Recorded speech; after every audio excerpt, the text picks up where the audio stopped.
राधे राधे सभी को। आप सभी का स्वागत है आपके अपने इस YouTube channel SSC fair fair का चेंज करो गियर। ये परमार सर का पीडीएफ है, ठीक है, जिसको मैं आपको एक ब्रीफ में बताऊंगा। जैसे उनका लेक्चर लगभग 1.5 घंटे 2 घंटे का होता है, कोशिश करेंगे इसको आधे घंटे में समेट दे। ये परमार सर का अभी जो पीवाईक्यू सीरीज, ठीक है,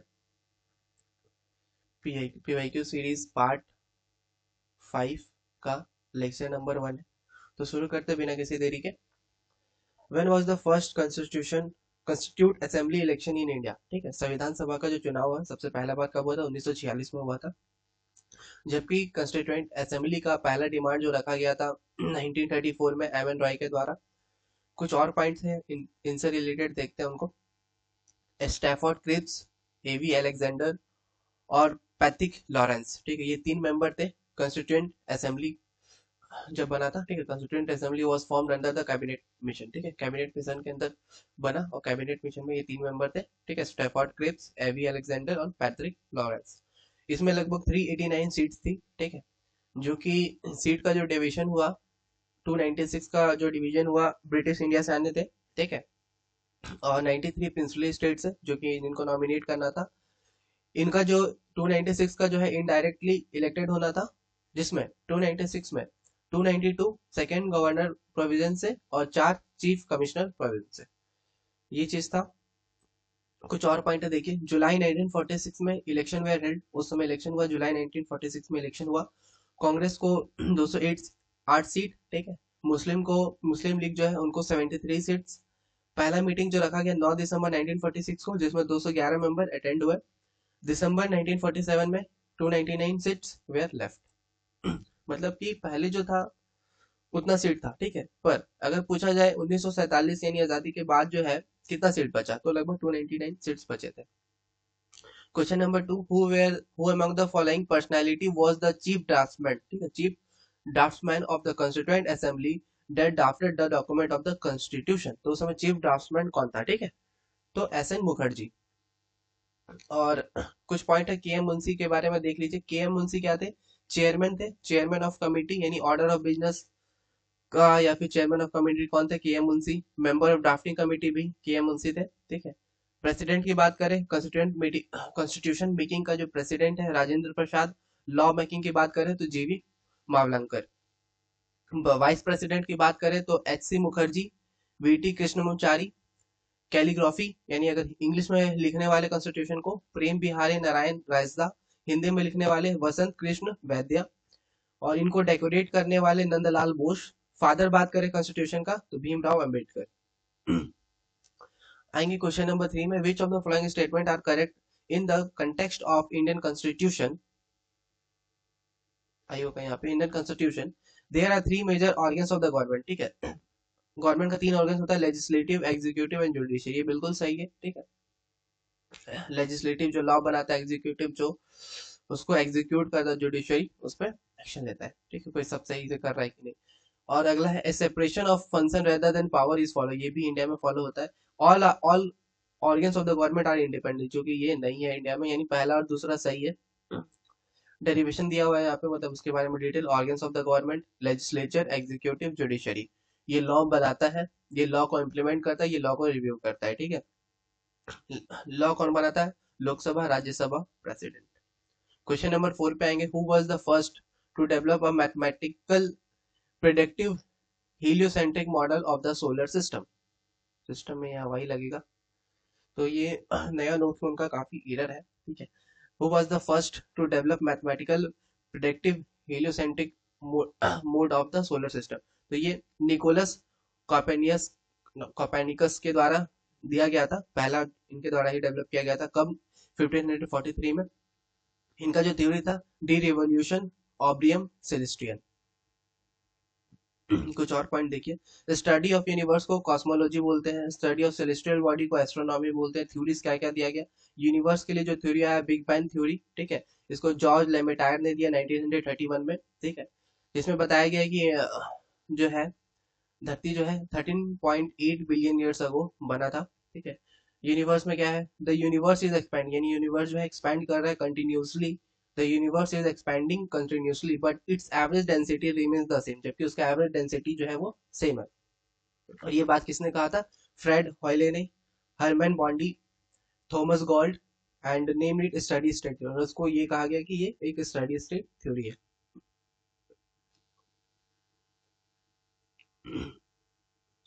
अगला आएंगे सोलर सिस्टम। सोलर सिस्टम, ठीक है, सोलर सिस्टम के लिए एक थ्योरी है नेबुला लैपलेस थ्योरी। यहाँ पे ओ होगा, नेबुला होगा, नेबुला नेबुला लैपलेस थ्योरी, जिसमें बताया गया rotating cloud of dust and gases.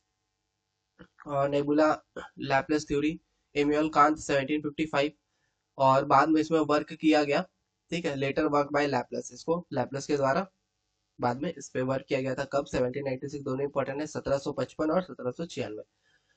अगला है प्लानिटरी थ्योरी, इसको दिया गया था थॉमस चैम्बरलिन के द्वारा, ठीक है, थॉमस चैम्बरलिन के द्वारा और फॉरेस्ट रे मॉल्टन के द्वारा। कब? 1905 में, at the time of Bengal partition, यानी जब बंगाल का विभाजन हुआ, ठीक है।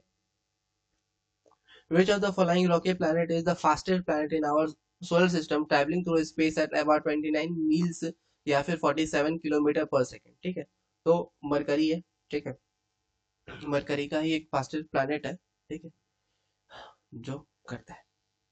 देख लीजिए कुछ रोटेशन क्या होता है, ए राउंड मेड, ठीक है, एक राउंड मतलब घूमना, एक round made around its axis, यानी अपने एक्सिस में एक दिन में, ठीक है, जैसे इंडिया का 24 घंटा है वैसे। और revolution, revolution around the sun in 1 year, यानी इंडिया का जैसे 365 ईयर है। तो रोटेशन की बात करें, सबसे स्पीड रोटेशन जुपिटर का है, सबसे स्लो रोटेशन रोटेशन जो है वेनस का है, ठीक है। जुपिटर का सबसे ज्यादा हो जाता है, ठीक है, जल्दी, और वेनस का सबसे धीरे। और अगर लॉन्गर रेवोल्यूशन यानी जो चक्कर काटता है, तो जो सबसे पास में यानी मरकरी जो है वो एकदम 88 दिन में पूरा एक साल इसका हो जाता है। जबकि लॉन्गेस्ट बात करें नेपच्यून का, नेपच्यून को 165 साल लगता है। कुछ पॉइंट है देखिए, आगे का जो 4 प्लैनेट है इसको टेरेस्ट्रियल प्लैनेट बोलते हैं, जो कि रॉक्स का बना हुआ है, इसको इंटीरियर प्लैनेट भी बोलते हैं, मरकरी, वेनस, अर्थ और मार्स, ठीक है, वेनस को ट्विन सिस्टर भी बोलते हैं। जुपिटर और सैटर्न आपका गैस जाइंट है, ठीक है, इसको जोवियल प्लैनेट और एक्सटीरियर प्लैनेट बोलते हैं, ठीक है। बाकी यूरेनस और नेपच्यून आपका आइस जाइंट है। यहाँ पे जो एक बेल्ट है एस्ट्रॉइड बेल्ट है। और अगर हम लोग लेफ्ट टू राइट जाएंगे तो साइज जो है वो डिक्रीज ऑर्डर में जाएगा। देखिए जैसे ये इस प्लेनेट का है यहाँ पे, जैसे सबसे बड़ा जुपिटर, फिर सैटर्न, फिर यूरेनस, फिर नेपच्यून, फिर अर्थ, फिर वेनस, फिर मरकरी, फिर लास्ट में मार्स, ठीक है। ये question number 7, what is the zone between the Arctic Arctic Circle and North Pole call, ठीक है, दोनों के बीच में एक जोन है, उसको जोन को क्या बोलते हैं? फ्रिजिड जोन बोलते हैं, ठीक है। देखिए होता क्या है, डिस्टेंस बिटवीन 1 डिग्री लैटिट्यूड कितना है? 111 किलोमीटर हॉरिजेंटल में, ठीक है, लाइन ऑफ लैटिट्यूड। अगर ऐसे ऐसे है तो सबका डिस्टेंस जो होगा, ये दोनों के बीच का जो डिस्टेंस होगा 111 किलोमीटर होगा, ठीक है। यहाँ पे ऐसे मैं बना देता हूँ, 111 किलोमीटर होगा ठीक है।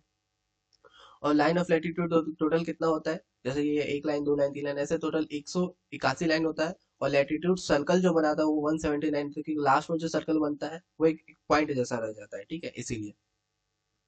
और इधर भी देख लीजिए, the distance between longitude decrease as we move toward north toward the pole. अगर हम लोग पोल की तरफ जाएंगे, नहीं इधर तरफ जाएंगे, तो इसका डिस्टेंस कम हो जाएगा। इधर तरफ जाएंगे, डिस्टेंस कम, बीच में जो है सबसे ज्यादा रहता है, तो इसका डिस्टेंस लगभग 111.32 किलोमीटर का रहता है, ठीक है, maximum distance at the equator.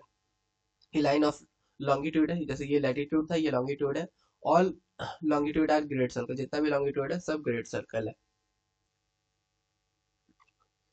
और इस लाइन को प्राइम मेरिडियन बोलते हैं, जिसमें 0 डिग्री लॉन्गिट्यूड रहता है। ये बीच वाला लाइन आपका इक्वेटर रहता है, ठीक है।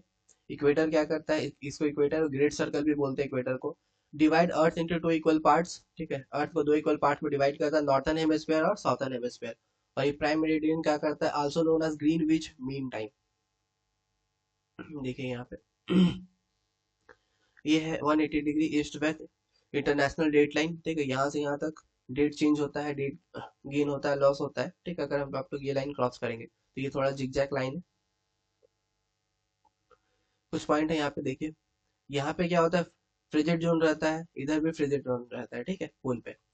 फिर बीच में जो ऐसे पॉइंट पॉइंट बना हुआ रहता है, ठीक है, ये नॉर्थ टेम्परेट। फिर और बीच में रहता है टॉयलेट जोन, यहाँ पे गर्मी का ज्यादा रहता है, और ये पे साउथ टेम्परेट, ठीक है। यहाँ पे Antarctic circle, topic of Capricorn, equator, topic of Cancer और Arctic circle. Important latitude line था ये वाला।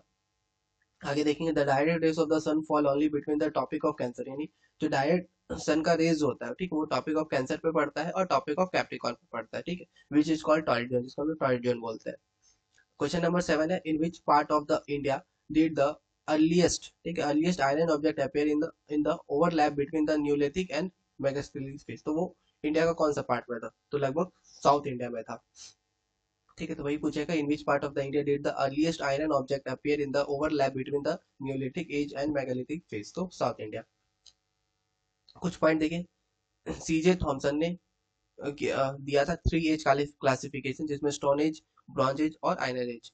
आयरन एज में आता है मैगथलीस जो 1500 बीसी से 500 बीसी, ब्रॉन्ज एज में आता है इंडस वैली सिविलाइजेशन 2500 बीसी से 1750 बीसी, स्टोन एज में आएगा पैलियोलिथिक एज जिसको ओल्ड स्टोन एज भी बोलते हैं 5 लाख से लेके 12,000 बीसी, मेसोलिथिक एज, ठीक है, मिडिल स्टोन एज 12,000 बीसी से 10,000 BC, neolithic age new stone age जिसमें पॉटरी का मिला हम लोग को पॉटरी, ठीक है, और माइक्रोनेट क्या बोलते हैं, started using small stones. Question number 8, which of the following statement is are true about the iron age, iron age के हिसाब से कौन सा स्टेटमेंट सही है। जो स्टेबलाइजमेंट हुआ था, establishment of large cities took place on the basis of sizeable surplus, तो ये सही है। और दूसरा, the ceramic association with this age was painted grey ware, तो ये भी सही है, दो को सही होगा।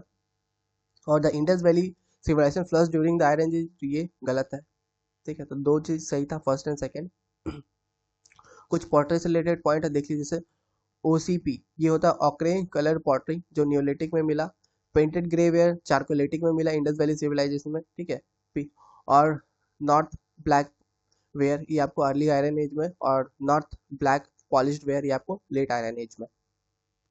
क्वेश्चन नंबर 9 पे आएंगे, which of the flying dynasties of Delhi सल्तनत फाउंडेड आगरा सिटी, ठीक है, आगरा सिटी को कौन सा डायनेस्टी ने बनाया, ठीक है, विच of the following dynasty of Delhi सल्तनत फाउंडेड आगरा सिटी, तो लोधी डायनेस्टी ने किया ये काम।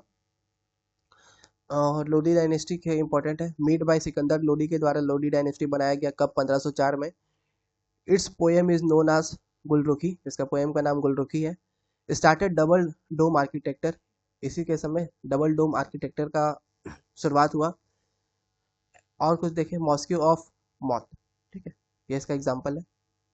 कुछ डायनेस्टी कौन से कैसे डायनेस्टी है, तो सबसे पहले स्लेव डायनेस्टी, ठीक है, मामलुक डायनेस्टी, गुलाम वंश भी बोलते हैं इनको, ठीक है, इसको याद करने का तरीका सख्त सा लौंडा करके, ठीक है, स्लीव डायनेस्टी, मामलुक डायनेस्टी 1206 से 1290, फिर खिलजी डायनेस्टी आया 1290 से 1320, फिर तुगलक आया है आपका 1320 से 1414, सैयद आया 1415 से 1451, लोधी आया आपका 1451 से 1526 तक।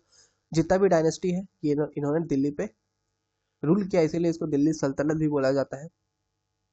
क्वेश्चन नंबर 10 पे आएंगे, in reference to the Delhi Sultanate, ठीक है, in reference to the Delhi Sultanate what was the group of 40, ठीक है, ग्रुप ऑफ 40 को क्या बोला जाता है, ठीक है, तो क्या बोला जाता है इसको देखेंगे हम लोग।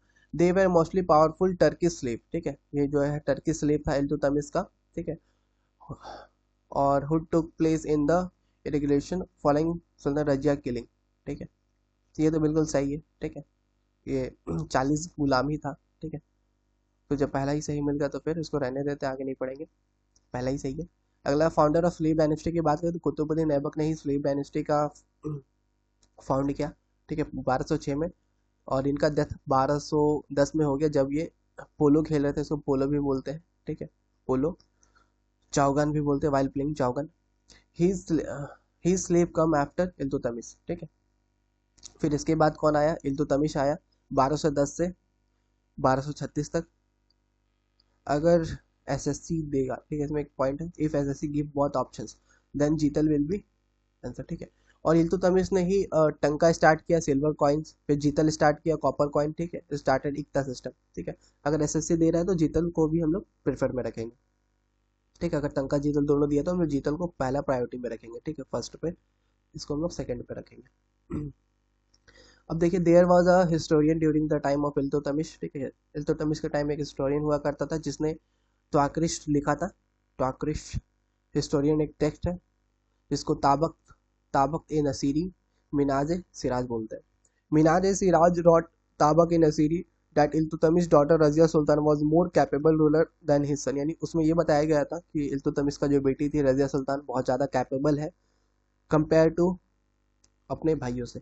ठीक है, रजिया सुल्तान का शासन 1236 से 1240 तक चला। इनकाउंटर विद अल्तुनिया, ठीक है, Altunia imprisoned her in Bathinda prison. Later Altunia and Razia Sultan married while returning they were killed by Khokhar type. ठीक है, कहानी यही था कि रजिया का एक लवर हुआ करता था। ठीक है, तो वो अपने लवर से शादी की थी, तो अल्तुनिया का किया, उसका लवर को मार के उसको कैद में डाल दिया, फिर बाद में खुद शादी कर लिया। तो जब शादी करके आ रहा था तो खुखर टाइप के द्वारा, या फिर बोल सकते हैं किसी और के द्वारा, बलबन बलबन नहीं, खुखर टाइप या फिर एक और था, नाम याद नहीं आ रहा है, तो उनके द्वारा इस पे हमला करके उनको मरवा दिया गया था। कहानी ये था। आगे बढ़ेंगे, बलबन। ठीक है, बलबन के बारे में देखेंगे। बलबन का शासन 1266 से 1287 तक चला। इन्होंने चालीसा को ख़त्म किया। Made the king supreme, king को सुप्रीम बनाया, मतलब सजदा पाइबो से स्टार्ट किया, यानी द प्रैक्टिस ऑफ सजदा। ठीक है, एंड पाइबो से स्टार्ट किया। ठीक है, सजदा मतलब cleaning down and placing the head of the crown, यानी मतलब ये आएंगे सब अपना सर नीचे करेगा। पाइबोस यानी मतलब किस करेगा इनका पैर को, ये चीज़ इन्होंने स्टार्ट किया। क्वेश्चन नंबर 11 आएंगे, which is an integral member protein, ठीक है, that form the tetramer and facilitate the diffusion of water and some small unmodified solutes across the cellular membrane। तो इसको हम लोग एक्वापोरिन्स बोलते हैं। ठीक है, ऑस्मोसिस क्या होता है, water movement from high concentration to low concentration through a semi permeable membrane. ठीक है, उसको ऑस्मोसिस बोलते हैं। ठीक है, इसमें देखिए हाइपरटोनिक यानी अंदर भी जितना है बाहर भी होता है, तो यानी अंदर से जो है आदमी बाहर जा रहा है। ठीक है, अंदर से बाहर जा रहा है, उसको हाइपरटोनिक बोल रहे हैं। ठीक है, और हाइपोटोनिक कब बोलेंगे, जब बाहर से अंदर आएगा हाइपोटोनिक। और आइसोटोनिक यानी बाहर भी अंदर भी बराबर चल रहा है। ठीक है, उसको आइसोटोनिक बोलेंगे। अब देखिए कोई भी चीज़ को है अगर हम लोग इसमें डाल रहे हैं, ठीक है, ड्राई मॉलिक्यूल्स हमने डाले ये वाटर मॉलिक्यूल्स में, तो ये धीरे धीरे फैलेगा और फिर एक समय आएगा जब वो इक्विलिब्रियम में हो जाएगा, सब जगह बराबर। Question number 12, which of the following figure accurately depicts the interconversion of the three state of matter. तो कौन सा सही है, तो ये दूसरा वाला सही, तो इसी को देख लीजिए कि लिक्विड से अगर गैस बनता है तो उसको वेपराइजेशन बोलते हैं, गैस से लिक्विड जाता है तो कंडेंसेशन बोलते हैं। ठीक है, और गैस से अगर सॉलिड जाएगा तो डिपोजिशन, और सॉलिड से गैस आएगा सब्लिमेशन। सॉलिड से आपका लिक्विड जाएगा तो आपका फ्यूजन, और लिक्विड से सॉलिड आ जाएगा तो सॉलिडिफिकेशन। इसमें देखिए सॉलिड पार्टिकल जो है एकदम सब सटे हुए रहते हैं एक साथ। ठीक है, मतलब रिगिड होते हैं, फिक्स शेप होता है इनका और फिक्स वॉल्यूम होता है। लिक्विड का रिगिड नहीं होते हैं, ना ही फिक्स शेप होता है, ना ही फिक्स वॉल्यूम होता है। गैस का ये भी रिगिड नहीं होते, ना ही फिक्स शेप होता है, ना ही फिक्स वॉल्यूम होता है। इसमें इंटरमॉलिक्यूल अट्रैक्शन जो होता है सबसे ज़्यादा हाईएस्ट होता है, काइनेटिक एनर्जी सबसे कम होता है। गैस में क्या इंटरमॉलिक्यूलर अट्रैक्शन कम होता है, काइनेटिक एनर्जी सबसे ज़्यादा होता है। दो को अदर स्टेट है मैटर का, जिसको फोर्थ को है प्लाज्मा बोलते हैं, और फिफ्थ का बॉयस आइंस्टाइन कंडेंसेट। ठीक है, प्लाज्मा क्या है, when gas is heated at high temperature it ionise and glow. ठीक है, प्लाज्मा बन जाता है। बॉसन क्या है, when we absolute cool down a low density gas to 0 degree और 273 kelvin, all the gas particle come together and form boson. ठीक है, उससे जो बनता है बॉसन होता है। बॉसन में क्या है, its concept was given by Satyendra Nath Bose. ठीक है, सत्येंद्र नाथ बोस के द्वारा ये दिया गया था। ठीक है, और फर्स्ट ही थे ये। ठीक है, कब दिया था गया था, 1924 में। बाद में इस पे आगे काम करने वाले एल्बर्ट आइंस्टाइन ने later work on this in 1925। आगे देखिए, in 1995 Eric Cornell and Carl Wieman created boson after rubidium gas. ठीक है, रुबिडियम का गैस का जो एटम था उससे इन्होंने बाद में इसमें काम करके बॉसन बनाया। इन 1999 Wolfgang कैटली created बॉसन from sodium atom. ठीक है, और बाद में सोडियम एटम से भी बनाया गया। डेट्स वाई इन 2001, ठीक है, और इसी के लिए 2001 में इन लोगों को नोबेल प्राइज दिया गया for physics was awarded to Eric Cornell, Carl Wieman and Wolfgang Kettling. Question number 13, which of these is a component of tertiary sector of an economy, ठीक है। टर्शरी सेक्टर ऑफ इकोनॉमी में क्या है, जैसे hotel restaurant में जो service दिया जाता है ये टर्शरी सेक्टर में आता है। टर्शरी सेक्टर जो होता है इंटेंजिबल इन नेचर होता है, which can not be seen, जिसको देखा नहीं जा सकता है ना ही टच किया जाए, but can only be felt, जिसको सिर्फ महसूस किया जा सकता है। जॉब कैसा होता है, रेड कॉलर जॉब होता है, ब्लू कॉलर होता है, व्हाइट कॉलर। प्राइमरी सेक्टर का जो जॉब होता है वो रेड कॉलर जॉब होता है, सेकेंडरी सेक्टर वाला ब्लू कॉलर जॉब होता है, टर्शरी सेक्टर वाला व्हाइट कॉलर जॉब होता है, ठीक है। प्राइमरी सेक्टर में आएंगे agriculture, forestry, animal husbandry, fishing, poultry farming, mining, quarrying, ठीक है, ये सभी चीज़ आएंगे। सेकेंडरी में आता है मैन्युफैक्चरिंग सेक्टर, ठीक है। और टर्शरी में आता है ट्रेड, ट्रांसपोर्टेशन, ठीक है, communication, banking, education, health service. अगर लेबर फोर्स पार्टिसिपेशन रेट बात करें तो 54.6% लोग इसमें इंगेज है, पर इनका कंट्रीब्यूशन जो है 14.39% है। इसमें जो सेकेंडरी सेक्टर में जो इंगेज है लोग 24.3%, बट की इनका जीडीपी पे कंट्रीब्यूशन 31.46। टर्शरी में सबसे कम इंगेज है 21.1%, पर जबकि सबसे ज़्यादा कंट्रीब्यूशन इनका है 54%। क्वेश्चन नंबर 14 में आएंगे, dash is defined as the study of behaviour of individual decision making units such as consumer, resource, owner and firm. तो उसको हम लोग माइक्रो इकोनॉमिक्स बोलते हैं, ठीक है। माइक्रो में छोटी छोटी चीज़ों का बात होता है, अगर हम लोग मैक्रो में बात करें तो इसमें बड़ी बड़ी चीज़ों का बात होगा, जैसे नेशनल इनकम, अनएम्प्लॉयमेंट, इसमें माइक्रो में हो जाएगा डिमांड सप्लाई, ठीक है। तो छोटी छोटी चीज़ों का पूछ रहा था तो वो माइक्रो इकोनॉमिक के अंदर आएगा। फादर बात करें माइक्रो इकोनॉमिक्स का तो एडम स्मिथ है, एल्फ्रेड मार्शल, और मैक्रो इकोनॉमिक की बात करें तो जेएम केनियंस, ठीक है। एडम स्मिथ के द्वारा जो बुक लिखा गया है वेल्थ ऑफ नेशन, और जेएम केनियंस के द्वारा जो बुक लिखा गया general theory of unemployment and trade, ठीक है, ये इनका बुक का नाम था। आगे बढ़ेंगे question number 15, which of the following classical dance form from southern India derives it's textual extension from Balram भारतमा, ठीक है, भारतम। एंड अगला कौन है, हस्तलक्षण दीपिका। तो ये मोहिनी अट्टम जो है ये आपका केरला का है, कुचिपुड़ी आपका आंध्र प्रदेश का है, सत्रिय आपका आसाम का है, ठीक है। कथकली भी केरला का। अगर ऐसे भी आप चाहेंगे तो दो ऑप्शन को आप तो ऐसा एलिमिनेट कर सकते हैं। फिर भी अगर आप जानेंगे तो कथकली ही इससे रिलेटेड है, ठीक है। कुछ पॉइंट देखिए, ये जो क्वेश्चन था हस्तलक्षण दीपिका, ठीक है, ये हस्तलक्षण दीपिका ये केयू टम्पुरन से रिलेटेड है, और बालाराम भारतम ये आपका के संबशिव शास्त्री से रिलेटेड है। अब देखिए, ऐसे तो 8 क्लासिकल डांस होता है, ठीक है, संगीत नाटक एकेडमी के द्वारा, पर मिनिस्ट्री ऑफ कल्चर के द्वारा 9 होता है, ठीक है। एक जो ऐड किया गया उसका नाम छऊ है, ठीक है, और छऊ भी 3 तरह का होता है, सराइकेला छऊ होगा आगे। देखिए 8 क्लासिकल डांस में मोहिनी अट्टम, कुचिपुड़ी, सत्रिया, कथकली, भारतनाट्यम, ओडिसी, मणिपुरी, कथक। मोहिनी अट्टम केरला का, कुचिपुड़ी आंध्र प्रदेश, सत्रिया आसाम का, कथकली केरला का, भारतनाट्यम तमिलनाडु, ओडिसी ओडिशा, मणिपुरी मणिपुर का, कथक उत्तर प्रदेश का। क्लासिकल डांस जो है 2000 में सत्रिया को क्लासिकल डांस में रिकॉग्नाइज किया गया, और गुरु शंकर देव जो है वो कंसिडर करते हैं फादर, ठीक है, सत्रिया के। मोहिनी अट्टम की बात करें, व्यवहार माला रिटन बाई, ठीक है, मोहिनी अट्टम में व्यवहार माला है जो उसको लिखने वाले मजमगलम नारायण नंपुरथिरी के द्वारा लिखा गया, ठीक है। देखिए इसमें वेशम कितने तरह के होते हैं, दिख रहा है इतना ज्यादा, पर होते हैं 5, ठीक है। वेशम जो है कथकली में 5 होते हैं, ठीक है, ये इसका मतलब कला है। अपर्णा मुद्रा, हमसे हस्ता, ठीक है, कैसे कैसे मुद्रा होते हैं, 5 होते हैं, जिसमें ये पहला, दूसरा, तीसरा, चौथा, 5वां, ये लास्ट वाला नहीं है, जिसको पांचा बोलते हैं, काठी बोलते हैं, ठाडी बोलते हैं, कारी और मिनुकू। Question number 16, select the incorrect combination of folk dance and its respective state, ठीक है, तो गलत कौन सा है, तो धंगारी गाजा ये महाराष्ट्र में मनाया जाता है, ठीक है। डांडिया रास गुजरात में मनाया जाता है, डोलू कुनीटा कर्नाटक में मनाया जाता है, पैका कर्नाटक, ये गलत है क्योंकि पैका जो है झारखंड, उड़ीसा और छत्तीसगढ़ का फोक डांस है। महाराष्ट्र का फोक डांस देख लीजिए, ठीक है। इसको याद करने का तरीका है, ए कोहली वड़ा पाव लाना, लेजी कहेंगी, तमाशा कर रही है, दफा हो जा, ठीक है, वरना मैं मोनी मोनी जो धांगा को नाटक करती हूँ।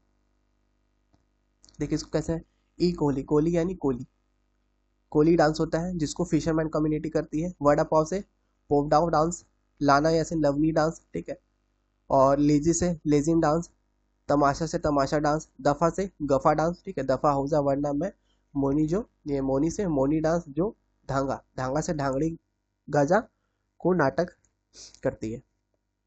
गुजरात का गुजराती की गोरियां डांडिया और गरबा खेलने सीढ़ियों से पधार रही है, ठीक है। तो ऐसे याद करके गोपी रास, डांडिया, गरबा, सिंधी धमाल और पधर, ठीक है। और डांस है टिप्पणी है, हुडो है, भवई है, विंचुडो है, ठीक है, जिसमें डांडिया डांस जो है जो मॉक फाइट को दर्शाता है दुर्गा माता और महिषासुर का।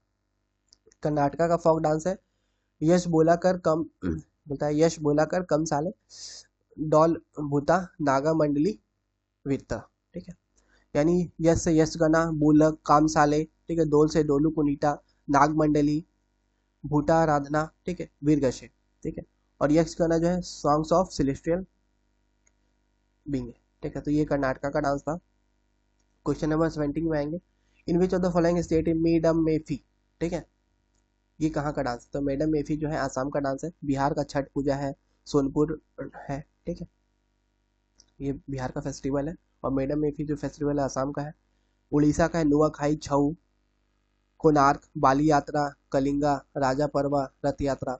नागालैंड का है हॉर्नबिल फेस्टिवल, मीमकुट, एवलॉन्ग, मौसू, मौसू जो है आपको एओ नागा टाइप परफॉर्म करती है, मीमकुट आपका कुकी टाइप करती है, हॉर्नबिल आपका नागा टाइप करती है।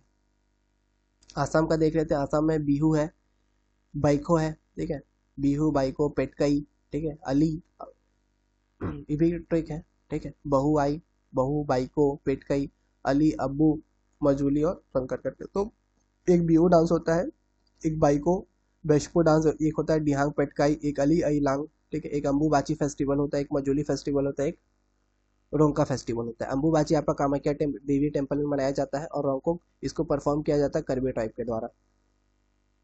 क्वेश्चन नंबर 18 पे आएंगे, which of the following statement is correct with respect to badminton games के रिलेटेड कौन सा स्टेटमेंट सही है, ठीक है, एंड मैच लेंथ, ठीक है। तो मैच जो कंसिस्ट होता है बैडमिंटन में, इसमें 3 गेम होता है 21 पॉइंट का, ठीक है। बैडमिंटन में देख लिए, बैडमिंटन में जो टर्म्स यूज होता है, एक लव होता है, ठीक है, जिसमें 0-0 स्कोर होता है, लव बोलते हैं। ड्यूस यानी जब सेम स्कोर हो जाता है। कॉर्ट, जिसमें अगर बैडमिंटन का कॉर्ट की बात करें तो इसका लेंथ होता है 13.4 मीटर और विड्थ होता है 6.1 मीटर। नेट का हाइट जो होता है 5 फीट होता है। अनदर नेम बात करें बैडमिंटन का, पूना बोलते हैं।